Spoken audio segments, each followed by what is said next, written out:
Alright, I do want everybody to know that this is a different vlog, and mostly on our channel we do not do spoilers, but for this particular video, I'm going to be spoiling everything. RBG Studios Good day everyone, YouTube land. How's everybody doing on this fine, lovely, and fantastic day? I hope that you guys are doing wonderful and great and not feeling too serial killer-ish, you know what I'm saying? Because in today's video, we're going to dive into Dexter New Blood, and I want to defend this new ending we got because it's been getting a lot of hate. I'm sorry that's not the standard vlog. However, there is a little bit of fun later in the video, so stay tuned for that. Also, there is an amazing Dexter edit tribute that is not done by myself, and it's fantastic, and I'm going to give credit to the man. I don't know his real name, but his channel name is Donated Pizza. I'm going to show a video that encapsulates Dexter as a whole. Even if you don't watch Dexter or have never seen Dexter, it's just a beautifully well done. But also don't forget to stay happy, stay positive, stay in that mindset. And without further ado, let's get into this. So as I said, we're diving into Dexter New Blood. Specifically, Dexter New Blood takes place 10 years after the original series, and yes, this is my beautiful, lovely collector's box. I don't know if I have shown this off. I believe I did. It's in the link below. It's in my DVD collection, I think. Anyway, Dexter New Blood. I absolutely fell in love with this first episode. The ending we got with season 8. I was very unhappy and very unsatisfied with it, as many of us were, which is why it kind of led to New Blood. So I'm very grateful for that and very thankful that we got to at least get a new conclusion and it all makes sense. Now that we have this new season, a new ending, I think honestly season 8 ending isn't that bad anymore. I love the path that Dexter takes with wanting to protect not only his dark passenger inside, but his son mainly. He's isolated himself. He is now in this new town. He is, I think he says he's been there for a few years now, so it's all new to him still. It was just an exciting episode to episode. Everything was just like it was a roller coaster of emotion. The only episode I had a complaint with was episode 8. I don't know, it felt like a filler. The series gets an A+ for me, man. They came back strong. They killed it. I absolutely loved every single minute and second of this show. The chemistry between Dexter and Harrison was fantastic. Great story writing. I'm glad that they got Clyde Phillips back. And you had Deb in this season replacing Harry, and I think it worked perfectly. What I really love about it is if you watch it as many times as I have, you pick up on some things. And there was a moment. So Harrison goes to this party and overdoses on some drugs. Dexter finds out about it and he goes to the hospital running into one of the police officers. And the officer told him, "This is a second chance for you both. Take it." And that was Dexter's opportunity to be a father and talk to Harrison. And I think that would have led to him not being caught, because the whole Matt Caldwell thing, I mean, it was still a thing. He still probably could have gotten in trouble for that, but they wouldn't have known him as the Bear Heart Butcher. Maybe down the road they would have connected the dots, or, you know, whatever. But I think if that would have happened, it would have been a whole different story. And then you got Clancy Brown as Kurt Caldwell in here. He did absolutely fantastic. I loved all the performances in the show. It was absolutely great. It was like everything came together and magically worked. It was perfect, and it was a good one-off, and I think that's all we need. We don't need anything else. That twist with Kurt Caldwell, oh my gosh, like, I did not see that coming.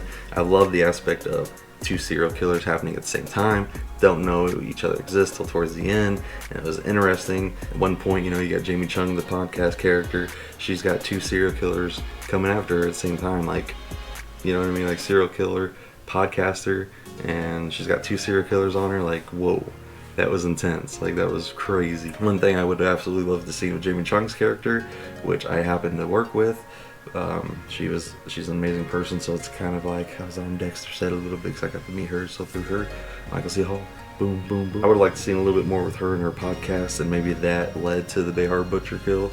That would have been really cool. The father-son dynamic between Dexter and Harrison really started to evolve, especially in episode 8. And they realized who Kurt really was, especially for Harrison. They bond, and in episode 9, he starts to talk to his son about what's happening inside. The way he tells Harrison about the code, he makes it seem like he's a superhero and that he does it for good, even though he's doing it to suppress his urges. But he makes it sound that way to his son, so his son's all for it at first. And then whenever they actually kill Kurt Caldwell, that was an intense moment, father-son bonding moment. But he kind of saw the monster in him a little bit. Everything in that show happened for a reason. And Dexter's time was meant to come to an end eventually. And at one point, even in the original series, Dexter said, maybe monsters don't get to live happily ever after. And that's the case for Dexter here. And I always told myself that Dexter has to die or he has to go to prison. As much as we root for this character, at the end of the day, he is a serial killer, and we do, unfortunately, has to be one of the two options, you know? Dexter kind of messes up a little bit, and while he's in jail, he knows he's in a bad place, and a lot of people think that it's out of character for Dexter to kill Logan. I don't know. He's a serial killer. I don't know what people expected. He's gonna do what he's got to do. Rule number 1 of the code: don't get caught. He's gonna do what he's got to do. He knew he was screwed. He knew he was cornered. Angela already said Batista was coming down. He knew he was effed. He was done. He did what he had to do. So he killed Logan. That was the moment I quit rooting for Dexter, because it was just like, can't believe you did that, man. Killed a really nice guy. Whenever Dexter does show up and tells Harrison to meet him where he does, when they meet up and realize he's got blood on him, he's asking, whose blood is that? You called me from Coach's phone. Is the coach dead? Is that his blood? The moment that he realizes that he killed a good person to have to get to his son, that's the moment a lot of people realize, they're like, why would Harrison snap and pull a gun out on his dad? It's because of that moment. It's because he killed somebody very close to him that meant a lot to him. Harrison had to do what he had to do. So he pulled a gun on him to get his attention and to be able to talk to him, asked if he was dead. He said yes, and he's like, I thought the whole point of this was, you know, to save people. I love the line Harrison tells Dexter. He says, open your eyes and look at what you've done. And that's simply, that was in the first episode of Dexter, the series. Whenever the first person you see Dexter put on his table, he even tells him, open your eyes and look at what you did. So I loved that connection. When Harrison kills Dexter, that, oh man, it broke my heart. It was so sad to see that happen, but it was like, it was the only way. And Dexter even says it too, it's the only way. Because he did a lot of good, he deserved to go out in his own way. And some people say he didn't deserve to go out on his own terms and this and that. I think he did. He absolutely deserved to go out on his own terms. He knew he wouldn't be able to survive in prison. You saw how it was like in that little cell.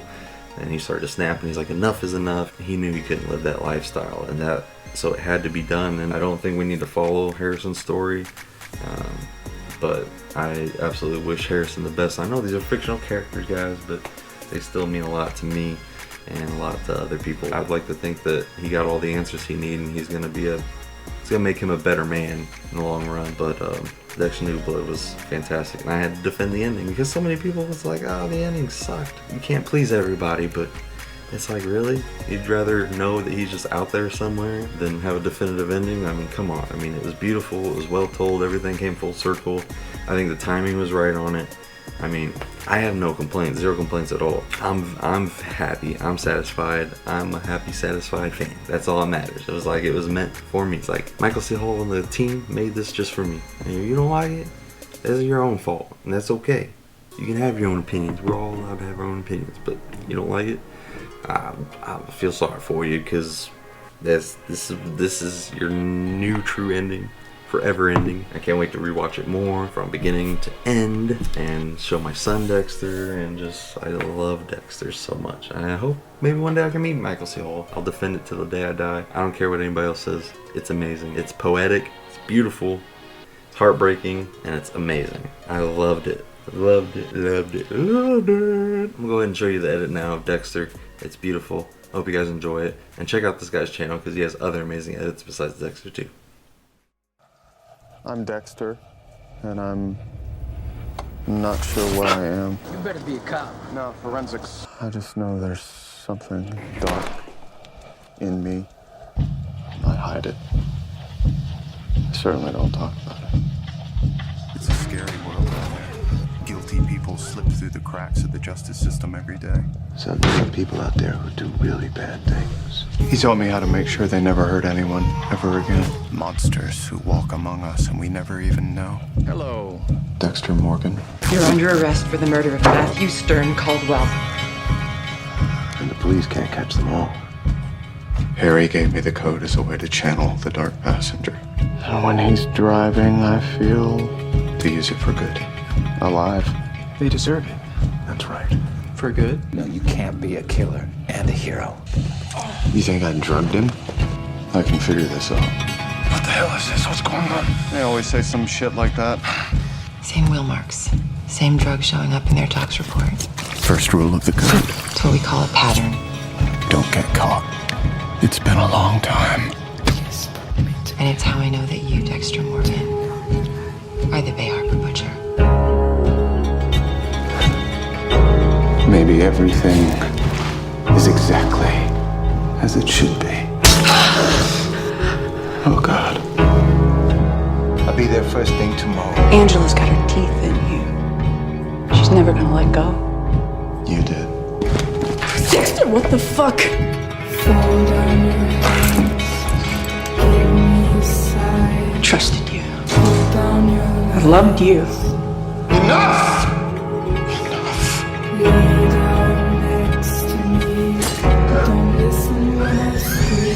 He was born in blood just like you. Harrison.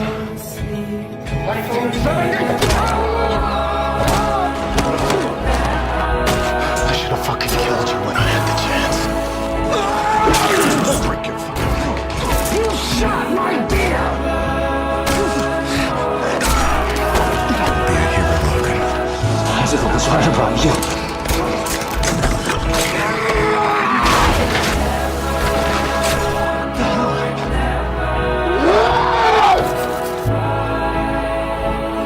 Daddy will be home soon. Hey, I've been in tougher spots. I'll get out of this. Would my mom still be alive if it weren't for you? I love you. Would I be so fucked up? Open your eyes and look at what you've done! I've never really felt love. Real love. Until now. Hope you guys enjoyed that, and with that being said, guys, we're going to go ahead and get into some positive thoughts of the day. We're going to be talking about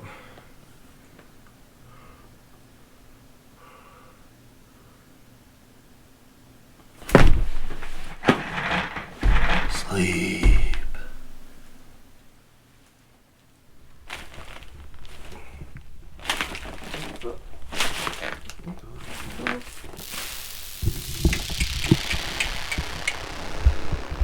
It's been a long time. Long enough, apparently. What is this, man? What's going on? Is this a joke? You know what's not a joke? Packing me away and forgetting about me. At least I remembered you this time. I could have left you in a whole other state. It wouldn't be a first, now would it? I'm gonna make my presence known this time. Alright, man, alright. Presence felt okay, dude. Dude got good old Dexter on me. Oh, New Blood got me in a mood. Oh, yeah. It was so good. I know, so good, right? Dude, the whole internet was like lighting up like, ugh. Ending sucked. It was so bad. It was worse than season 8. Cry babies. Exactly my point. I could have been stuck with this season 8 ending forever. Some ungrateful fans. Some ungrateful fans. You know, you didn't do half bad for a kill room. Oh, really? You mean that? It's actually kind of. Say sheets. Oh, I had to improvise. I did run out of plastic wrap. Sarah's gonna kill you. Not before I kill you first. I thought we were bonding, man. Nope. It was a good movie, man. So good, am I right? I mean, I loved when the LED. Can you quiet down? People are trying to sleep. Are these my sheets? You know what? You know what? Just take them down. I don't even want to know. Just take them down. Better take them down. Yeah, I better take them down. Welcome to another edition of Movie Trivia. Oh boy, it feels good to be back. I missed you all. Anyway, not to get too emotional here, it's time to get into some trivia. Dexter New Blood trivia. In this new series, Dexter goes by the name of Jim Lindsay. Jeff Lindsay is actually the novelist which the television show is inspired by. In the very first episode, right after Dexter kills Matt Caldwell, Dexter's narration says, "Tonight's the night." And that's the very first line of the very first episode of the series. The dripping blood on New Blood in the series title slowly gets more and more bloodier and drips down further below as the series goes. By the time episode 10 hits, New Blood is fully covered in blood. How cool is that? Because the season was filmed out of order due to locations, Dexter Morgan's death was filmed in the third week of principal photography. Dexter going to the bus stop to properly introduce himself to Harrison was Michael C. Hall and Jack Alcott's final scene together. Although set in upstate New York, filming was actually done in Massachusetts. Clancy Brown does voice Mr. Krabs in the show SpongeBob SquarePants, and it's funny because Mr. Krabs owns a diner in that, and in this show his character owns a diner. Green is a prominent color of this series and it is shown in every single episode, primarily in backgrounds or wardrobe. The role of Kurt Caldwell was offered to John Cusack and Tim Robbins before Clancy Brown was cast. That's gonna do it for our movie trivia. I hope to see you guys back here again very soon, and hopefully Ryan doesn't keep cutting me off. Gotta calm down. I'm just happy to be back, you know what I'm saying? Also, if you have any movie trivia requests that we have not done yet on this channel, please feel free to comment below, and I may or may not do them, depending on my mood, or depending on what comes out that week in theaters. I'm going to make my presence known this time. Stab the cameraman.